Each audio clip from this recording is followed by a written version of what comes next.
6 years after the Brexit referendum, the UK and EU are still arguing about the finer points of the UK's exit. Specifically the Northern Ireland Protocol. And polls suggest that even most Leave voters believe Brexit will not go as planned, let alone continue as such. So in this video, we'll look at how Brexit and thus UK-EU relations might be fixed. The report, Fixing Brexit, a new agenda for a new partnership with the European Union, was published recently by the Tony Blair Institute. According to this paper, there are three major issues plaguing Brexit.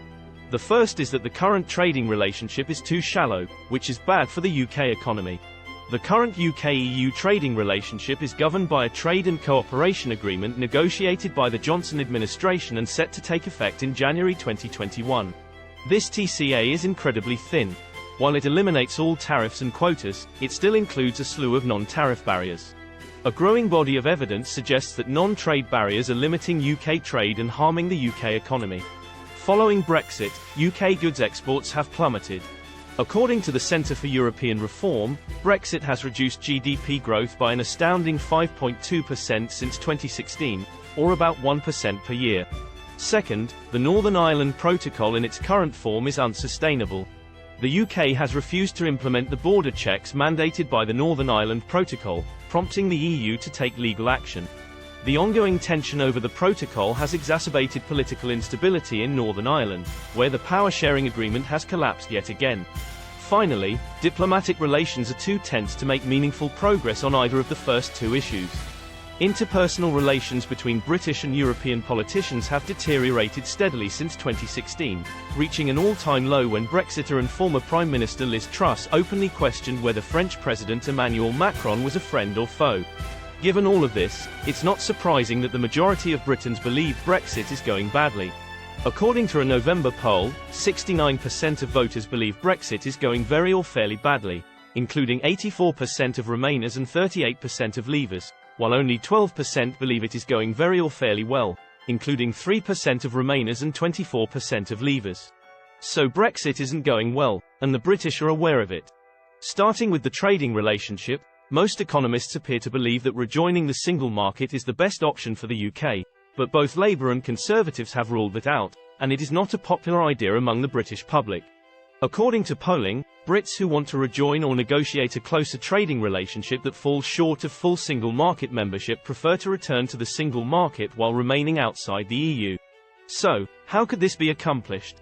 How can the UK reduce trade frictions without rejoining the EU? There were some technical solutions available. For starters, the UK should try to negotiate better access for its services into the EU, in part because the Johnson administration was in a rush to complete the original TCA before a self-imposed and ultimately political deadline. It does not include many services that you do not require. The basic idea is that now that the UK has time and things have calmed down, it should begin slowly negotiating better access for its services industry. In terms of goods, the EU and the UK could agree to mutual recognition of sustainable services. This essentially means that if the UK or EU say something, the other side takes them at their word and does not need to double-check it. This is something that the EU has agreed to with other third countries, and we're not sure why it wasn't included in the TCA. There's no reason to believe they wouldn't allow it with the UK. It would also reduce checks across the Irish Sea, which could help to appease unionists who see the Northern Ireland Protocol and the checks required by it as a threat to Northern Ireland's union with Great Britain. This nicely leads us into the second part of the video, which is about fixing the Northern Ireland Protocol. This protocol was designed to solve the so-called Brexit trilemma, so fixing it will necessitate resolving the trilemma. This basically means that if Brexiteers want to leave the customs union and the single market, they must build a border between Northern Ireland and the Republic of Ireland or across the Irish Sea. The UK basically chose option B and then realised that putting up a border in the middle of the country isn't very popular. The EU has taken legal action because the government has decided to suspend the most stringent checks indefinitely. The simplest way to mitigate the protocol's impact would be for the UK to voluntarily align more of its regulations with those of the EU. This may not sit well with the majority of Brexit supporters, which is why the government has not done it. However, in addition to softening the impact of the protocol, it would be beneficial to businesses. Because the EU is a regulatory superpower, the UK will almost certainly end up following its lead. Finally, how can the political relationship be improved? Solving the previous two issues would help to improve UK-EU relations. Aside from that, perhaps the most important thing the UK can do is keep their current Prime Minister in place. Sunak clearly gets along better with his European counterparts than both of his recent predecessors. However, if the Conservatives depose him, they will almost certainly replace him with an angrier, less diplomatic Brexiteer, as is their custom. If Sunak can hold on, he'll most likely be replaced by Sir Keir Starmer in a couple of years, which would be good news for UK-EU relations in any case. Thanks for watching. Subscribe for more.